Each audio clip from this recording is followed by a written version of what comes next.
it's probably appropriate that everyone else know who everyone else is and where they're from. So, but I'd like to also start by first introducing Mr. John Gann and Dr. Roger Rice, who will be our scribes today when we get into the feedback session. So we make sure we record accurately what you've said and then hold it against you later. And on my left is Dr. Tiffany Morris, who recently, or still is, she's doing two jobs really. She handles our charter school oversight and student testing programs, but is transitioning to become the Director of Career Education for our office, what also gets referred to as ROP, or Career Technical Education, but we just wanted to broaden the umbrella on that. So no pressure on Tiffany. And with that, I'd like to start with Captain Vasquez, and have you introduce yourself and where you're from, and principals do the same thing.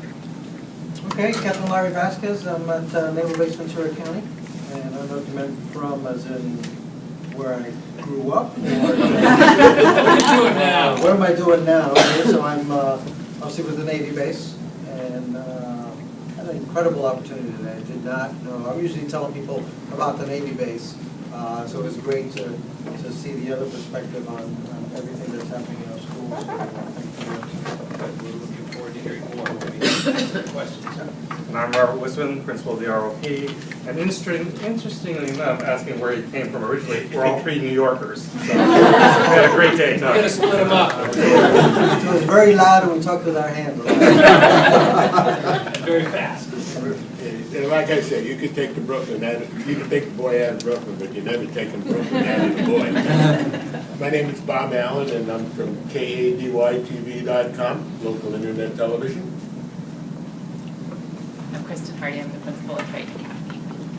I'm John Moore. I'm editor of the Ventura County Star. I'm Judy Graycloud, and I'm principal at both Foster and Dwyer schools in Oxford.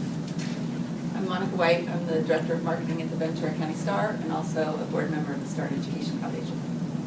I'm Brett Taylor, and I'm a principal with Ventura County Office of Ed. And my primary site is Boswell's Adult Transitional Program or Post-Secondary Program. Good afternoon, I'm Darren Pell. I'm with the Ventura County Transportation Commission. Just about everything that you deal with in our transportation system, other than potholes, we're involved in some way, shape, or form. So. Darren, would you also share with the group your other role with the nonprofit? I currently am chairman of the United Way of Ventura County's Board of Directors. And so Stan and I get to work together regularly as Stan is on the board as well. So just one more opportunity to get to give back. That's why I was surprised to see Darren here today when he knew that I was going to be here. Regina Reed, principal, Phoenix School. I'm Jose DeSoto, and I am the director of the University of California Hanson Agricultural Center and the Tillman Hanson Fund. I'm Kathy Nye. I'm one of the principals as well, and I have Douglas Penfield School, which is in the east end of Ventura, and then I supervise preschool programs in Rio, Oxnard, and San Rio. My name's Peter Godinez. I'm behind the camera, and I work for Xerox Corporation, and it's great to be here. Scott Barlow, principal, work with our programs that are in our Thousand Oaks, Camarillo, and One Park areas. And I'm Michelle Renteria, and I'm a Marcon manager at Corwin, and we publish professional development materials that you guys hopefully use. And I'm John Dockett, Ventura County Office of Ed. And another thank you to John, because John puts this event together, the Impact 2 Awards, the Academic Decathlon, the mock trial, the science fair, just to name a few of his endeavors. And we're very pleased to be able to host those events for the children of Ventura County. But as we go around the room, I think you see now why I made that comment earlier about partnerships and how indebted we are to each and every one of you that help us in what we do. So, with that, I want to, and we don't have to go in any particular order. I think we have about 4 questions that we'd like to ask. And the first is, you have them in front of you, of course. You don't have to mention 3 things discreetly that impressed you. You might have 6. You may have 1. You may have 2. But something along the lines of what was remarkable about your experience at the school that you were at today? For me, it was very interesting. I am Colombian, so I didn't go to a school system here in the United States. It was very interesting to see from the inside what happens in the school. My kids went through the whole system, and I went to all the games and all the band meetings and all of those things, but I never actually was inside the classroom or talking to the principal or anything like that. So it was very enlightening to be able to attend today to this experience. And one of the things that Regina told me is to be prepared. She warned me that this particular school was one where things can happen that are out of the ordinary that you will see in a different school. So I was really ready for whatever happens. Nothing happens. And nothing happens. They were good as gold. So I guess you talked to them yesterday. You better behave. I think she was handing out a lot of medication.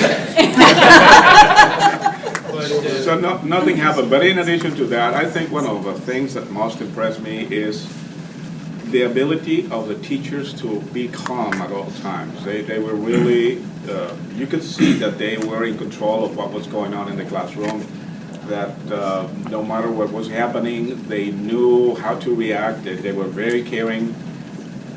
They were all the time like, this is a joke, or making the thing really, really funny and interesting. So I was impressed by the quality of the teachers, by their relationship with the kids. How I don't understand how somebody can go day after day after day and do the same thing with the kind of audience that these children are nowadays.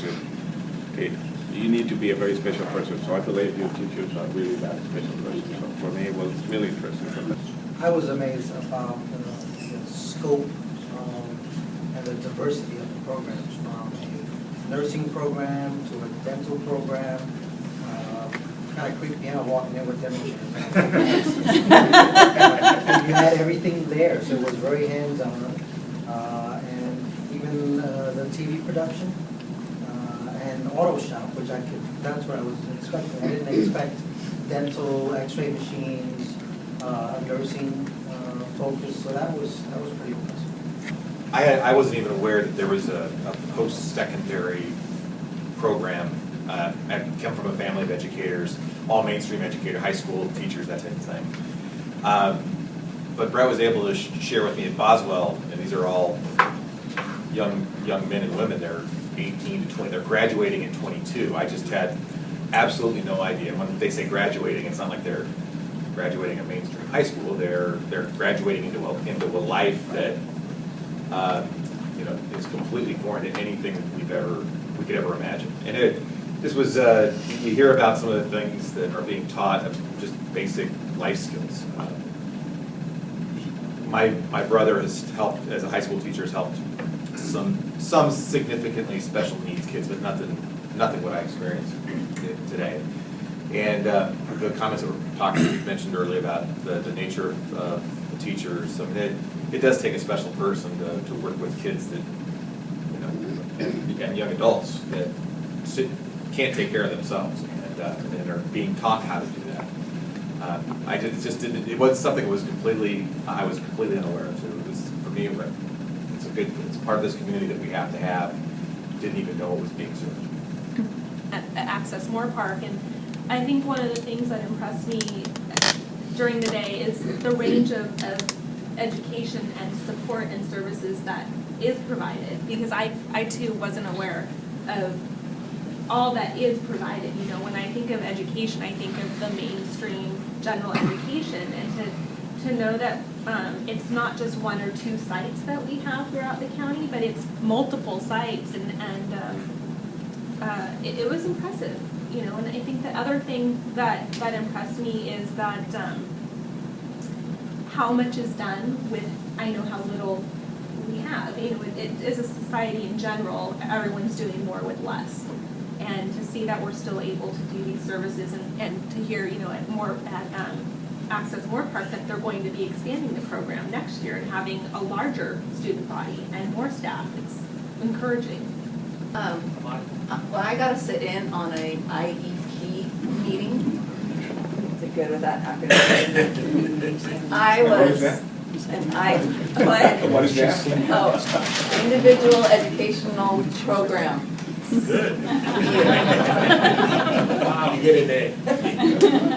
And it was a 1-hour meeting with the parents and the child's team. And I was so amazed at, there were 8 people around that table who were all an important integral part of that student's learning, whether it's the motor skills or the speech, education. Even the principal knew exactly this child and how far they had come and what their goals were down to, whether they had done it 4 times or 5 times in the last quarter. And I was just impressed that it wasn't just one teacher. Coming from, I get 20 minutes with my kid's teacher and here's your results and thank you very much for coming by, to 1 hour of in-depth finding out what's happening at home. What can I give you from school to help you at home? It was, I got a little teary. It was absolutely amazing. But what would you suspect, maybe whether you saw it today or not, would be one of the bigger challenges for the site principal, the person who's there on a daily basis? Principal of several sites, and so one of my questions to him was, how do you balance your time? You know, I think part of that does go back to doing more with less, but you know, we kind of talked about the idea that sometimes it does feel like 80% of the time is spent at maybe 20, you know, the 80-20 rule, that 20% of the schools, but how do you balance that and give time to the other schools, not just where there's fires, you know? I think that's definitely a challenge. From what I experienced today at Triton, which was a remarkable experience for me, I mean, there was an amazing teamwork and support throughout the school. And Chris and I talked a little bit about this, that the sense that there is a greater need out there, and a growing need out there for programs like this. And frankly, when you look at what's going on there, you realize that you can't add too many more kids to that. And what's the future look like in 5 years? You know, can we expand that program? Should we expand that program? Where does it go? And I think that's something that will be challenging for you all. Some of the answers for that, because unlike what we've done in many of our public schools, we can't just, you know, add 3 more kids to the classroom or 5 more kids to the classroom to a program like that. It won't work because you have an opportunity, and what these people do in such a remarkable way is they truly change lives.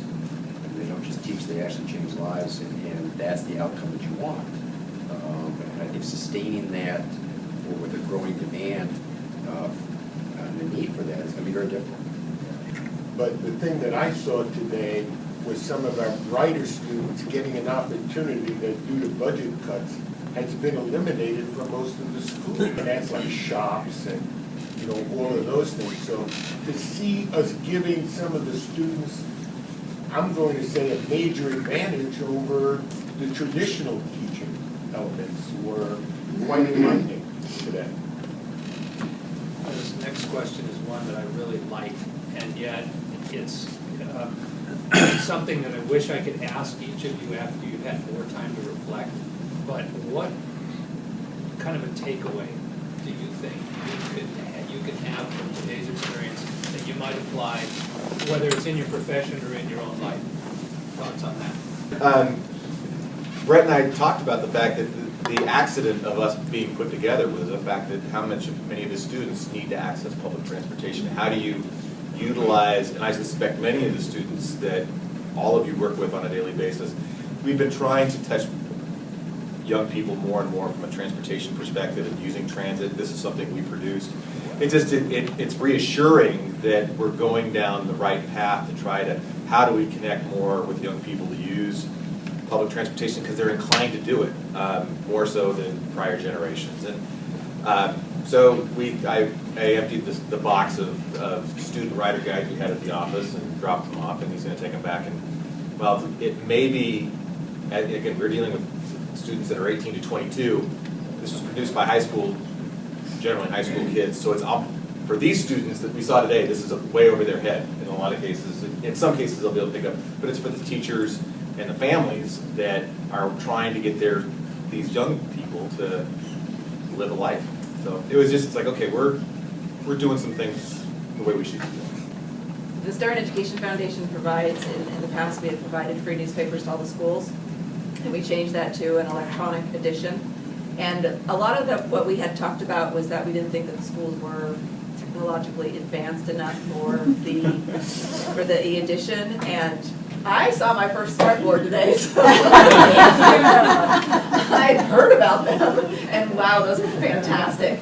But realizing that we have a new subscription model at the Star, and that there are certain things that I'm going to need to do to get all these teachers, because we do still provide free access to the e-edition to all the teachers. So I have a little bit of work to do when I get back to the office. But she's going to make sure all of our teachers at Foster have the e-subscription. Well, for me, it was interesting to see that a couple of teachers at this school had received grants from Hanson in the past. Yeah. And I think we can do a little bit more, and we have done a little bit through the Impact 2 program, and we have other ways of funding several of the teachers' efforts. But I think probably we haven't done a good job of letting all the teachers know about the possibilities that they have if they submit a proposal to Hanson. If it's in the ag literacy or in ag-related activities, we probably will have a possibility to funding. Every year we receive a lot of requests for funds, and one of the things that we're trying to do is to find out where the gaps are. We need to understand exactly what's going on in the education department to be able to support those areas that are not being supported adequately right now. And I think this is a great opportunity for me to start looking into that and finding ways to help in a different way. Piggyback on that, we've had, besides the grants and money we've gotten in some of our schools, we've had at least one teacher go through your Master Gardener program and was very passionate about what a great program it was and brought a lot of enthusiasm back and has done a lot of gardening in Caneo area with students with disabilities. So I know she's spoken really highly of her experience with that Master Gardener. And the main reason is probably the parents move and the teachers move, they change, and there is not a continued effort to keep those gardens. And unfortunately, we cannot place the Master Gardeners in every school, but they can provide support. So that's another way that we can help is probably have the Master Gardeners going out and then give presentations about how to keep the garden and maintain people interested in doing that. The principals here in the room have pretty thick skins, as you can imagine, because of what you see that they are faced with each day. So a little constructive criticism is not going to bother anyone here. So we're really eager also to hear what you might say we could do better, or question maybe why you do something this way, and maybe you ought to think of something else, because we want to continue to improve and do more for our kids. And as you say, work smart. That's our new norm. The resources are what they are, but it's not the kids' fault. The kids keep coming, and just any thoughts you might have on how we can do our work better. Well, I guess we have to catch them on the bad day because today was just.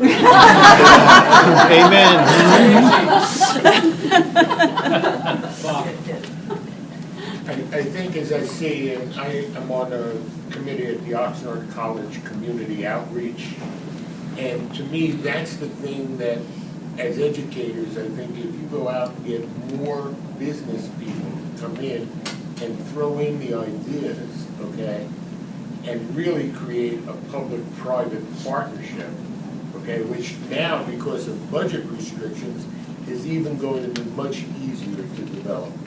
And I think that, from the standpoint of what I saw this morning, okay, it's a no-brainer.